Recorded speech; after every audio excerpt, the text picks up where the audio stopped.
Friends, ఈరోజు నేను మీకు ఫ్లాక్స్ సీడ్స్ లడ్డు ఎలా చేయాలో చూపించబోతున్నాను. ముందుగా 2 కప్పులు ఫ్లాక్స్ సీడ్స్ని ప్యాన్లో వేసుకొని దోరగా వేయించుకోవాలి. దోరగా వేగాక ఒక బౌల్లోకి ట్రాన్స్ఫర్ చేసుకోవాలి. అదే కప్పుతో 1 కప్పు నువ్వుల్ని తీసుకొని దోరగా వేయించుకోవాలి.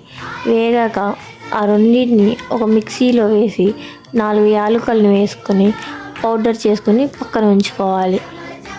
అదే ప్యాన్లో అదే కప్పుతో 1 కప్పు బెల్లం తీసుకొని కొంచెం వాటర్ వేసుకొని పూర్తిగా కరిగేంత వరకు ఉంచుకోవాలి. బెల్లం పూర్తిగా కరిగాక ఆ మిక్సీ చేసిన పౌడర్ని వేసుకొని బాగా కలిదిప్పాలి. బాగా కలిదిప్పిన తర్వాత అదొక పేస్ట్లా ఫామ్ అయ్యాక ఆఫ్ చేసేసి ఆ పేస్ట్ని కొంచెం వేడి చల్లారాక లడ్డూల్లా తయారు చేసుకోవాలి.